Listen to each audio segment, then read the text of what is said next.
Bismillahirrahmanirrahim. So, welcome everyone to another of our Pakistan at 100 podcast series. It's an honor to be joined once again by Dr. Faisal Bari. Dr. Bari has, among other things, trained a generation of microeconomists in the country, including myself. He's been a professor here at LUMS and is a founding member of Ideas, where he works most recently and very substantially on education. I've requested Bari Saab to join us because there has been an interesting debate uh, going on in Pakistan recently about regulating private schools. And Bari Saab is perhaps one of the most well-placed people to comment on this, not only because of his education background, but because of his extensive work on market economies. Bari Saab, one of the last decisions, prominent decisions by the now retired Justice Saqib Nisar was to regulate private schools, where he instructed schools above that were charging more than 5,000 rupees a month to cut their school fees by 20%. And this sort of opens up a lot of questions about what the intent of the court here is and what perhaps the correct way to think about a market in education is. And so I'd like to talk about that. The first question, I guess, would be, is there a role for the private sector at all in education, or is selling an education inherently abhorrent? So I think, there's no sort of preconceived or ex ante, in a way, answer to that, right? It's a society that decides whether they want to treat education, health, and a few other things as part of what they call a part of right to life, or even separately recognized as basic rights, etc. And if they don't want to create a market in that and provide that in another manner, that's perfectly fine. But I mean, historically looking at that problem, this is very recent, right? We never used to recognize most of the social economic rights as basic rights for a long time. The movement for social economic rights is fairly recent, 20th century phenomena mostly. Before that, there were other reasons for giving, public good argument or public benefit arguments for giving education or health, but it wasn't about rights as such. Now it's very much a conversation on rights as well. Now, if a society decides that they want, as a right, they want education for everyone, even then the question remains, there is nothing stopping a government from providing education to everyone of whatever standard they want.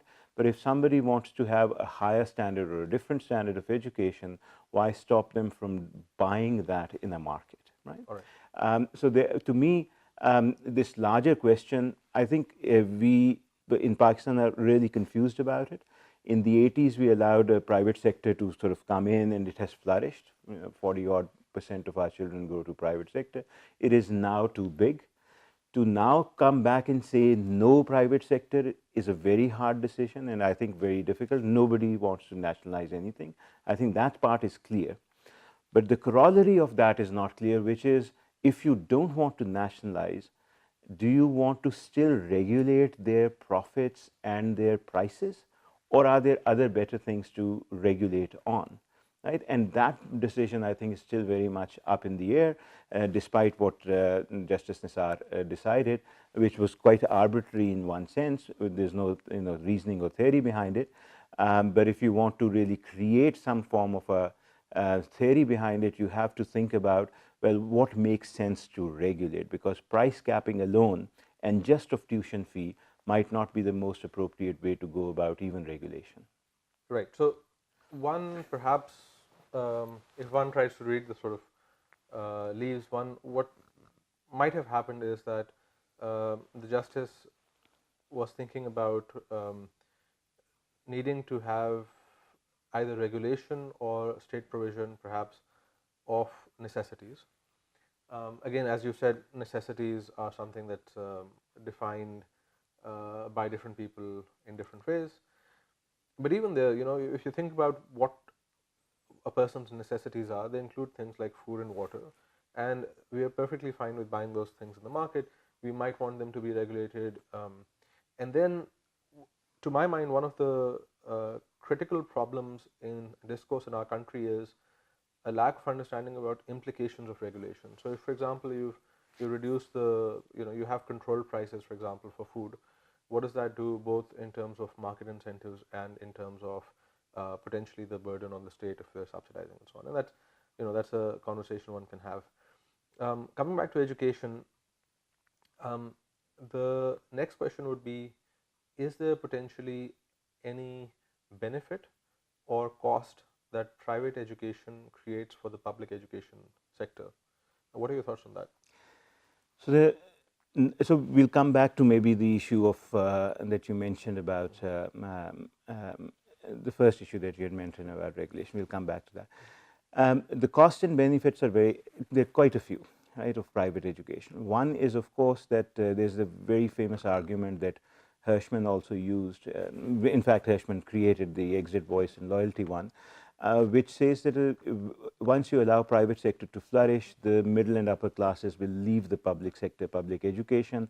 That weakens the voice for public schooling, which obviously then reflects in lower possibly money going to the public sector, lower benefits, etc., etc. And so, if you really, if it's the rich and the middle classes that are most connected and are most vocal about what they want in a society, and it seems that this judgment very much shows that they, the Chief Justice didn't talk about the poor who are going to very poor quality schooling. He talked about middle and upper classes and their ability to go to these private schools.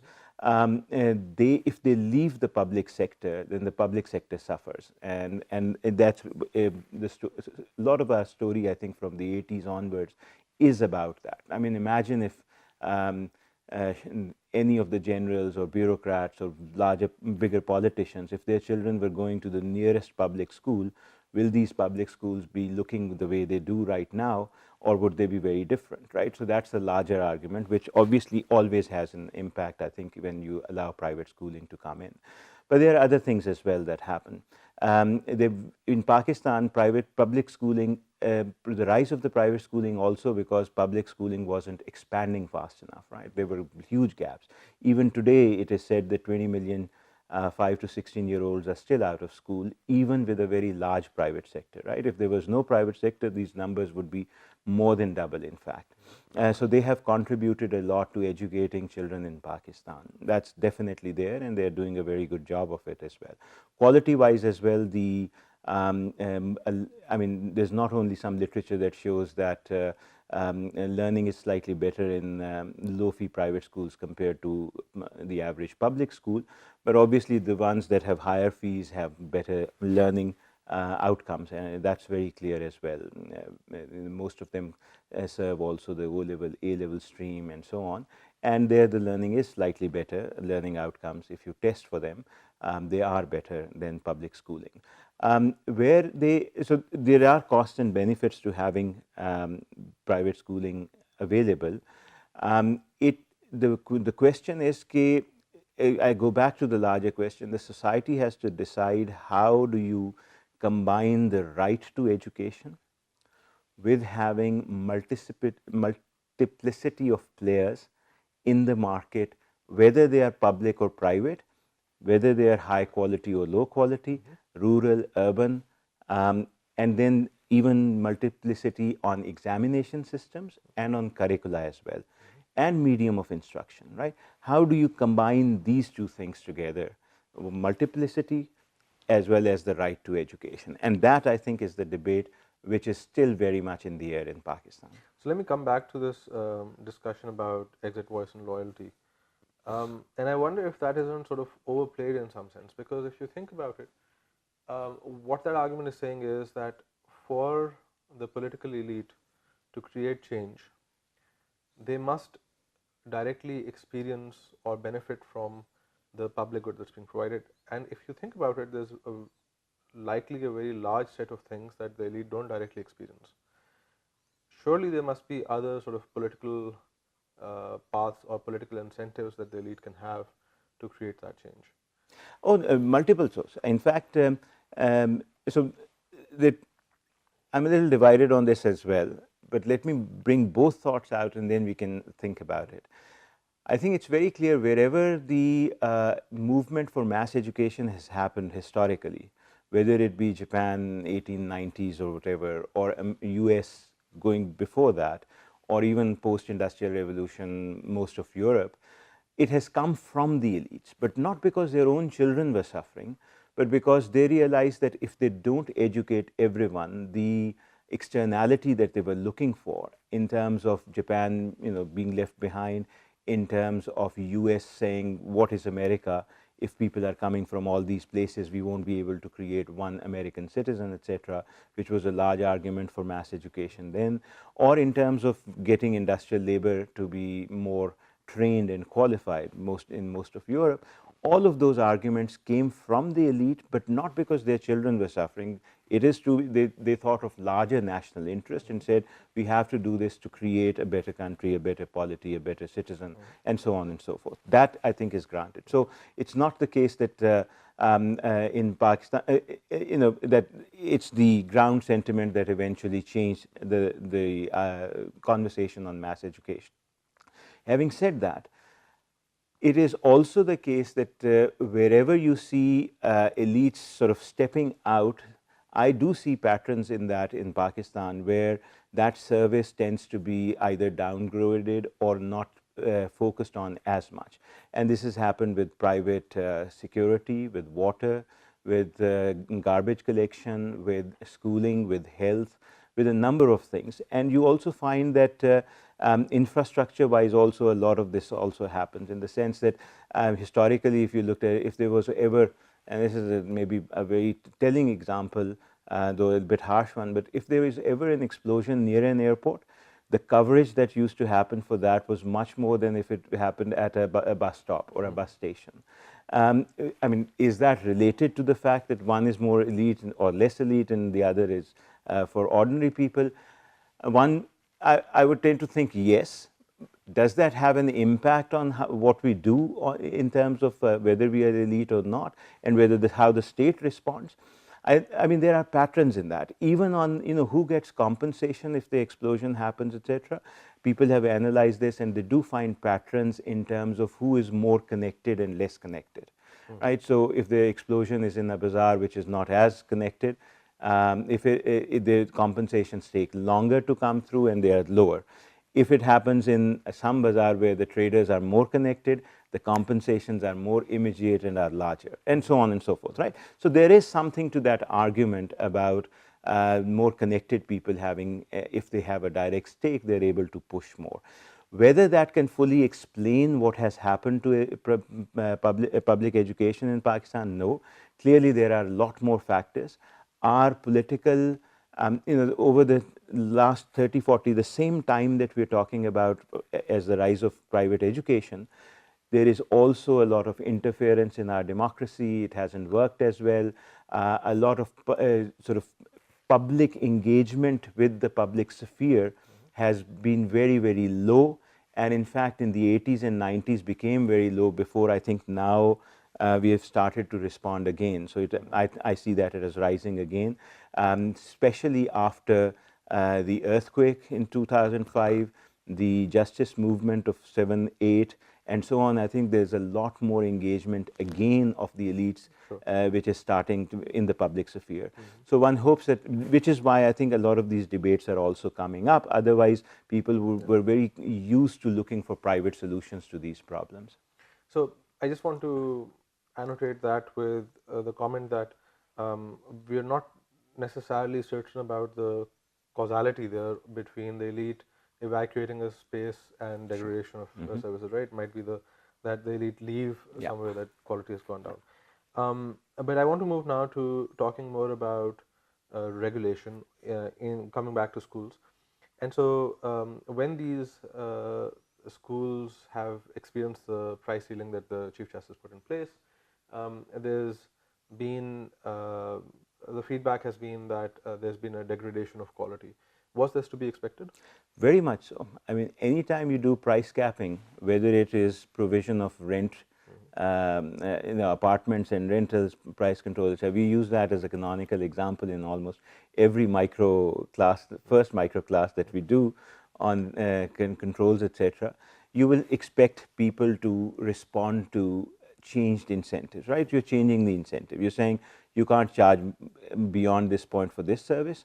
Either they will reduce the quality of service to or to match the ceiling, or they will also introduce other ways of charging somehow, right? Whether it be admission fee, this fee or that fee, they might raise that, though the court has tried to say don't do that as well, and don't change services, but it's very hard to keep an eye on service. That's one aspect. The other more worrying aspect for me is that, look, the state clearly has said that they can't expand education to provide for everyone. The 20 million out of school, as well as a lot of children that are actually dropping out, etc., etc. In that environment, you are telling the private sector, you're making things more uncertain for them. You raise uncertainty, investment decisions get affected as well, and that's part of the rent control argument as well.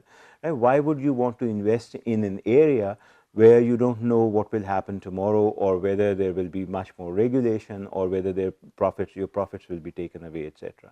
So to me, the impact of something like this is very negative.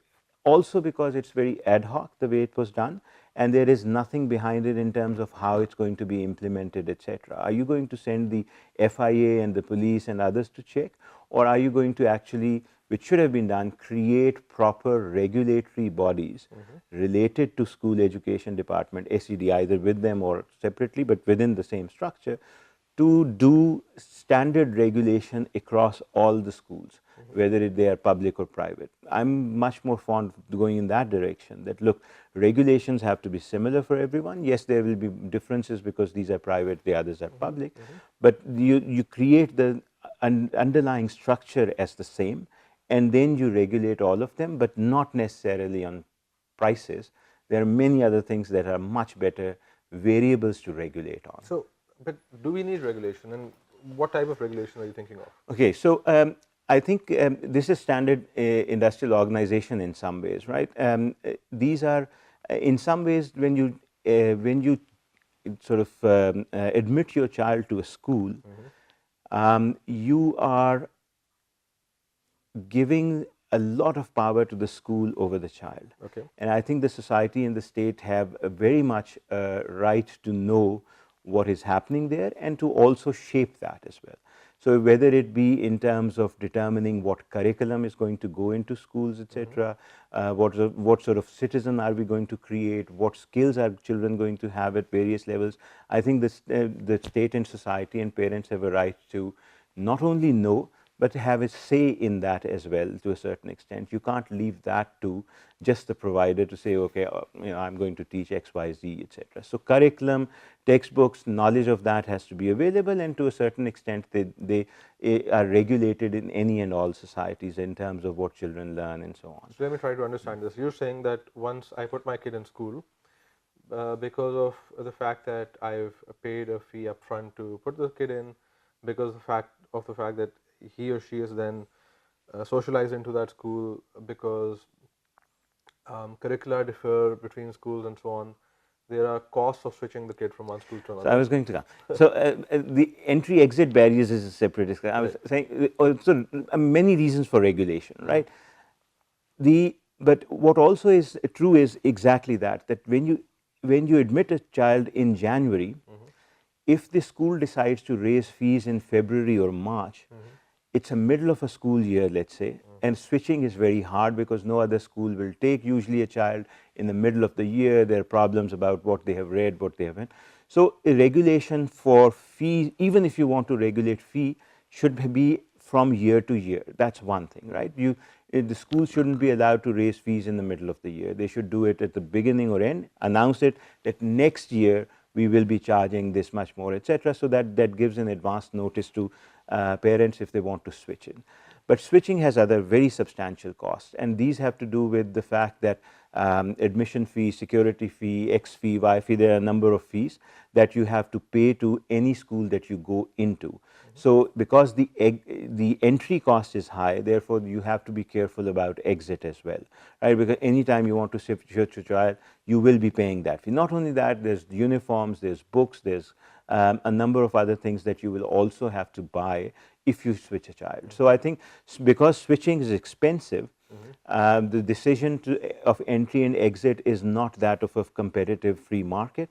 It's very much that there is substantial power for the provider. And so there is good reason to regulate some of these fees as well, but also to regulate within the year changes in fees, etc., so that people have advance notice of when the switching decision should be taken. So I wonder about that though, because I understand that switching costs create some market power, but I wonder if we're not overstating it. Because imagine that I've put my kid in, and now because of switching costs, I can't take my kid out very easily.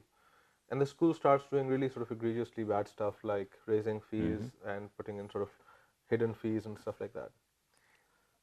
While I might be locked in, or my kid might be locked in, the school has to have kids sort of have an intake of kids every year. And if I start bad mouthing the school, then to the extent of my credibility, people will start suffering, or the school will start suffering from that. And so yes, there is market power for any one existing class, but the school has limits to what it can extract in terms of rents or in terms of profits in that situation, because then its reputation goes down and people start switching. Does that resonate? Or well, I think there's no doubt that their schools are careful about how much they. I mean, they're not their businesses. They're not stupid in the sense of trying to milk existing population so much that others refrain from coming in. But so there's definitely limits to what that market power. Otherwise, it would be. But there is the side also that given that the supply of these schools at a certain level is not that large. So if you ask anyone, one of the biggest decisions parents take is which school to go to, and there are not many to choose from at a certain level. Given that, it might. So most of the schools seem to be oversubscribed. They have a lot of children to choose from in some ways, right? So to that extent, that individual parents' power to use voice from within the school, or a parent sitting outside trying to see what is happening and therefore go somewhere else, that might still be limited. So this raises a very fascinating question, which is schools seem to be doing incredibly well, making lots of profits at their high end, and yet you're saying that they're limited schools. Yeah. What are barriers to entry? I think this is a fascinating area for research, because my feeling is that the demand for education expanded very, very rapidly from the 80s onwards, and even is today. Everyone feels that the way to improve themselves or their next generation is through education. And I think that's very firmly established in Pakistan. Supply has been scrambling. School education started much earlier. The Beacon Houses and others, they understood that market, they went into it, and they've done well. Others are now also coming in, and at each level. So there's tremendous segmentation and development in that sense. University is still lacking, right? So university education, if you look at it, if you add up the total number of seats in, say, reasonably good universities across Pakistan, they might be what? 10, 15,000, about that many. You're being generous. I'm being, but at the same time, 100,000 odd only A-level students come out every year, right? So I'm not actually adding all the metric and so on, which is in Punjab alone, I think 2.5 million children give metric exam every year, right? So imagine with that market, you don't have. Why hasn't that supply responded? I think it will. It is scrambling. I mean, the university numbers are also rising very fast. But there, the problem is provision of quality education takes time. I mean, teachers is a huge supply problem, good teachers, good putting it together. It's not just that you get a good teacher and put him or her in front of a class. Putting together that system of curriculum, books, the system of education, how you prepare people, and so on, that takes a bit of time. So we are still going through that scrambling phase on the supply side. So I mean, yeah, I agree with that, but I also think that it's a problem that, given the substantial profits that you see, they'd scramble very quickly. So when I think about this, let me give you sort of two hypotheses that I've thought about. The first is that there are frictions in the land market. So you need a large parcel of land for a school. And that was my first port of call as a hypothesis. But then, you see so many schools rising up in houses, rented places, and so maybe that explanation doesn't necessarily, you know, maybe it's not powerful enough. And then the other one is sort of the constraints and limits of our capital markets. So if there are a bunch of teachers who think that they're very good and they think that the profit margins at the school they're working in are, for example, too high, so they see an opportunity to move away. For them to do that, they need to access, for like an elite school, something in the order of crores of rupees. And if they don't have access directly themselves, then they have to leave untapped this potential profit opportunity. Is that Does that sound reasonable? And so I haven't worked on elite schools, but I have worked on middle and low income, low fee private schools. All of them open up with their own money, which is usually in a rented place because they don't have premises and so on. And they usually open just the primary section. So in 2-3 years, very high mortality in schools in the first 2-3 years. But those that survive, in about 3 years' time, they have enough of a reputation and number of children that they start thinking about expansion to middle and high school. And many do expand.